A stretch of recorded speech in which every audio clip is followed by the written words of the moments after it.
Hey Radiant Souls, welcome back to my channel. If you're new here, welcome for the first time. My name is Heather Mays. I am an intuitive counselor, artist, and author, and I'm on a mission to help others connect with their divine radiant light.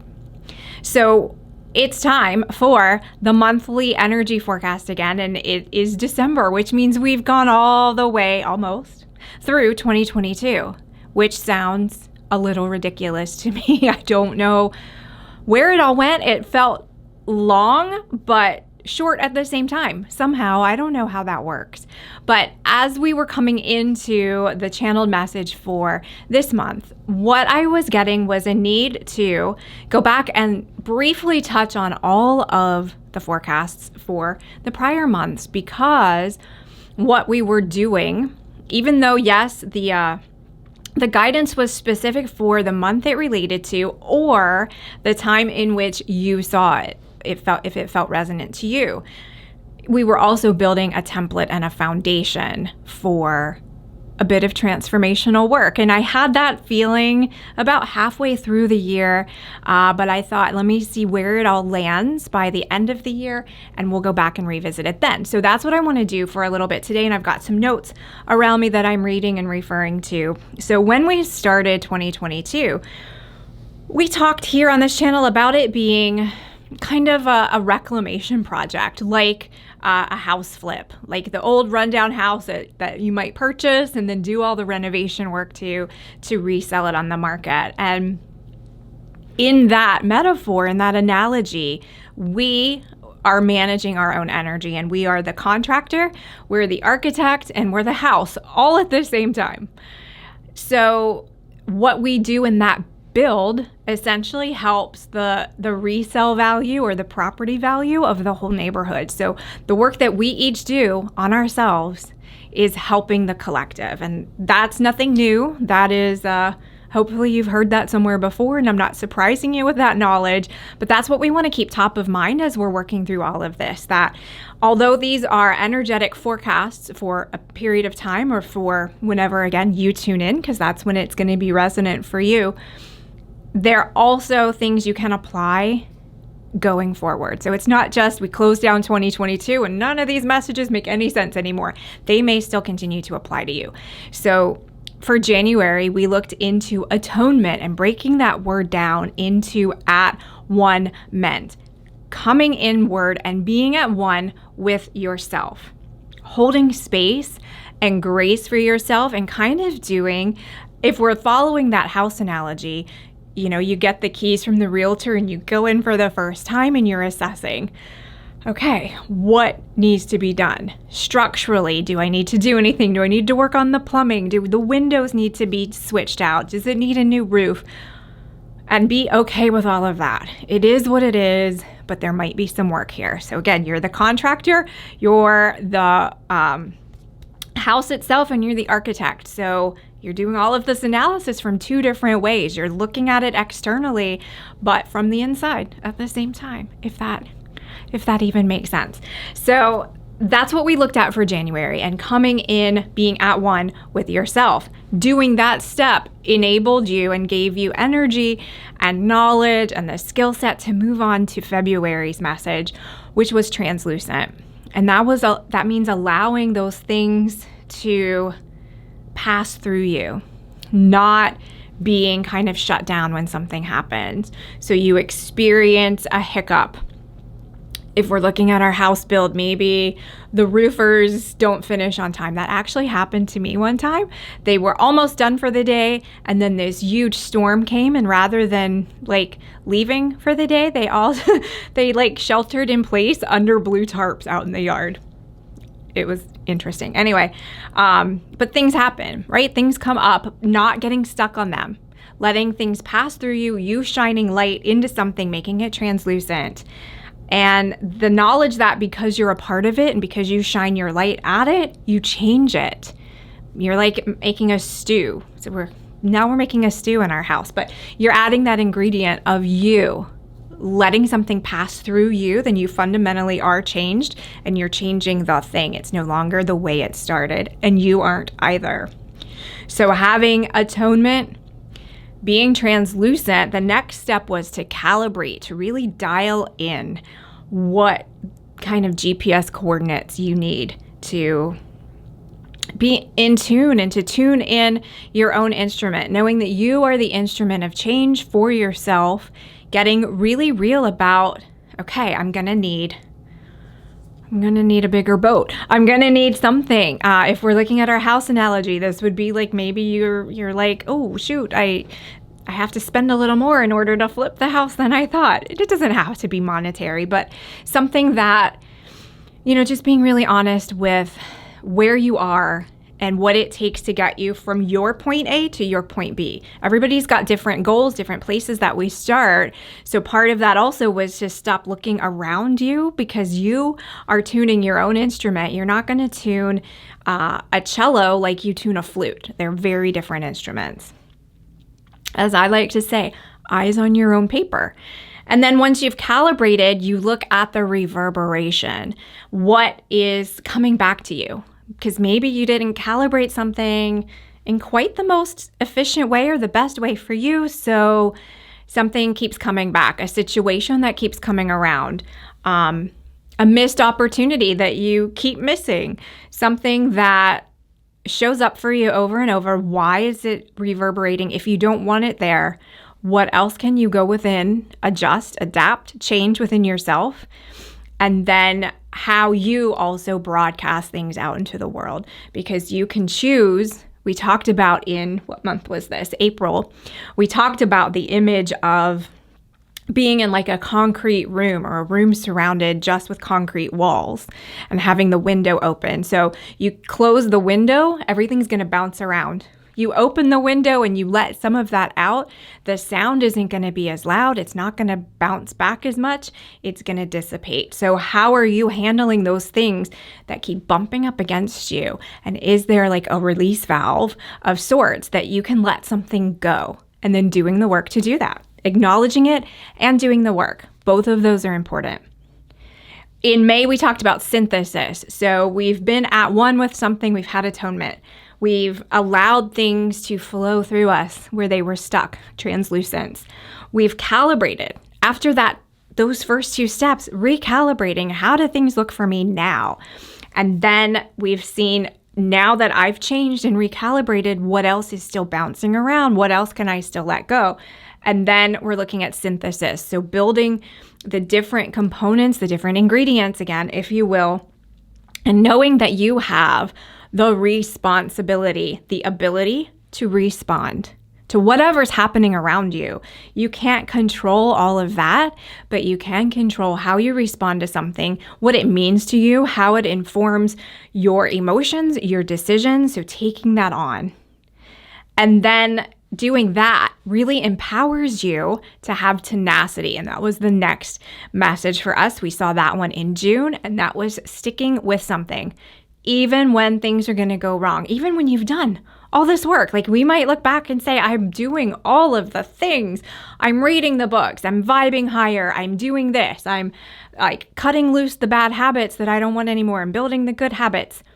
Yeah, it's a constant process. You still have to keep at it.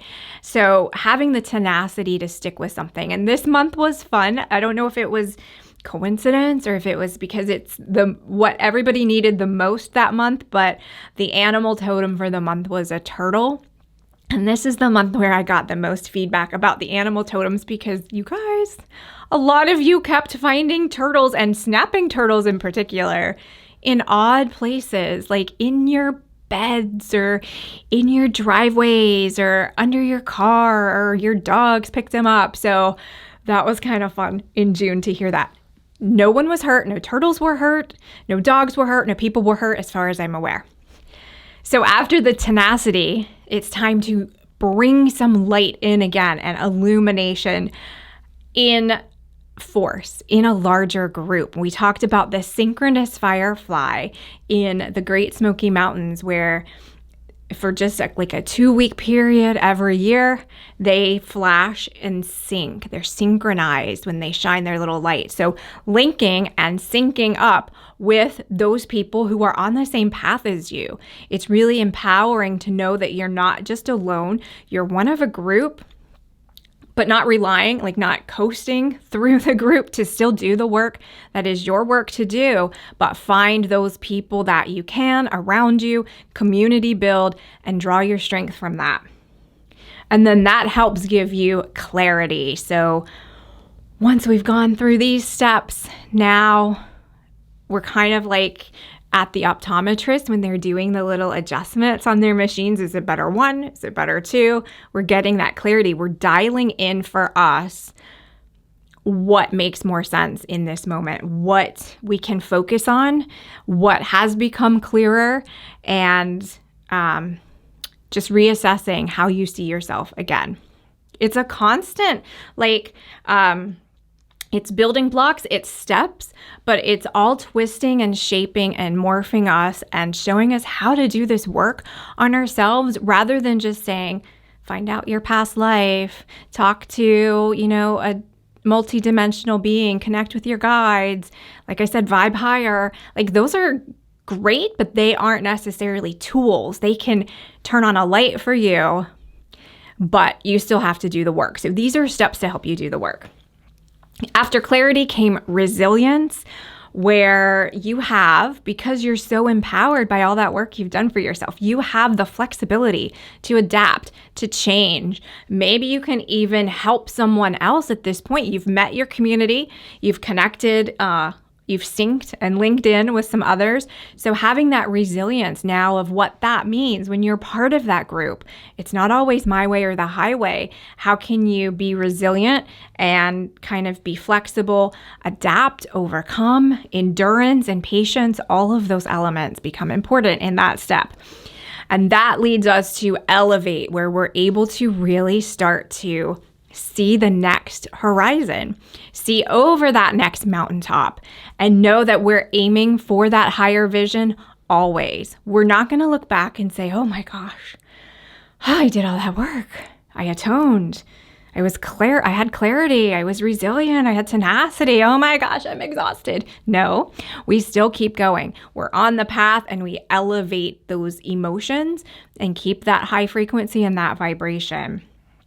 And then that leads us to something on my notes. What's next? I'm missing a page. No, I'm not. Yes, I am. After elevate was prismatic. So prismatic was one of my favorites of the year, actually. And it was breaking down the word prism to say perceiving reality is sacred medicine. You've done all of that work. You've dialed in these different changes for yourself. If we're doing the house flip, the home build, we're near the end. We're like buying the furniture for the staging to resell it now. And everything is clear that we have the ability to bend light and to change the optics on something and to understand the optics of something, how you're framing something for yourself, how the world might be showing you something, and just saying, are you bending the light? Are you refracting or reflecting? That was prismatic. So then that brings us to December. December's message is authenticity. And it's broken down, of course, because my guides like to do some fun with vocabulary, right? It's not the way it's typically spelled, but awe, having awe for something, AWE, authenticity, having awe for yourself, for your journey. Honor yourself. Take a moment, take a beat, reflect. It's interesting that this one hits in December. If we're following like Northern Hemisphere, if we're following kind of nature and the seasons, winter is a time where days are shorter. Things in nature kind of shut down and they go within, but that doesn't mean they're done. They're in a period of renewal. So allowing yourself that time to regroup, that time to be quiet, that time to come off the hamster wheel of life and just breathe and be and adjust as you need to. And I had like a channeled message for this too that's going to come through, but some of the other things that were related to it were showing up as the highest and best version of yourself in every moment, even when it's just you. on the other end of that moment. Sometimes it's easy for us to say, okay, I'm going to be my best self because that's who my kids need, that's who my partner needs, that's who my pets need. But when it's just you, do you still dial it in at that level, or do you let yourself slide? If you let yourself slide, you're out of authenticity a little bit. And there's nothing wrong with not having all of the answers. There's nothing wrong with taking missteps along the way. There's nothing wrong with taking one step forward, two steps back. We're all here to learn. We're all here to have a journey. We're not all here to be perfect. So self-forgiveness is a part of this as well. And just knowing that, we alluded to it just a little bit ago, but this whole vibing higher thing, that looks like self-awareness. And it's kind of like the diet self-awareness, the low-calorie self-awareness, because yes, you can recognize the beauty of others and the beauty of yourself if you're at that high frequency. I'm not saying the high frequency isn't needed, but make sure it's got a foundation under it or it's just going to blow away. I'm picturing like one of those kind of balloon noodle things like that sell cars and whatever, and they just kind of flap around all weird. That's when people say vibe higher. That's how I picture it, because you got to show up and do the work too. You have to have that foundation. You have to build that under you. And I think sometimes we treat life like it's an electric treadmill, and we can't touch the buttons. We wait for it to turn on. We wait for the pace to change. We wait for the intensity to change. And we just wait for something to click or get plugged in. And if we're living authentically, we understand that, oh, it's me. I'm pressing the button. I'm plugging it in. I'm increasing the incline or decreasing the incline. And just knowing that when we live outside of that authenticity, when we have those quiet moments of self where we're like, I'm going to sit here and I'm going to beat myself up about some decisions I made 20 years ago or whatever it is. Every time you permission that for yourself, it's almost like you're breaking off a piece of yourself and you're putting that inauthentic, non-resonant part of you out there energetically. And when you do that, you're permissioning others to see you like that, to see that inauthentic version of you. And then we wonder why things get a little crunchy, a little cranky, why opportunities don't come to us, why the relationships we want don't come to us. It's because we're like a Xerox copy of ourselves sometimes. So following all of these steps, the atonement, the translucence, calibrate, tenacity, all of it, to get you to authenticity so that you don't have those bargain brand generic versions of yourself out there in the world, because, and we do it for very good reasons. We do it for fear of rejection, fear of failure, just fear in general, anxiety. We got our hands slapped doing that one time. We don't want to do it again. Whatever it is, they're there.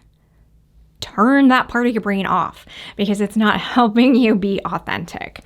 So we want to instead aim for coherence in thought, coherence in emotion. And those two things together are how my team is classifying authenticity. And again, it's awe, AWE, authenticity. Have awe of yourself and how amazing you are.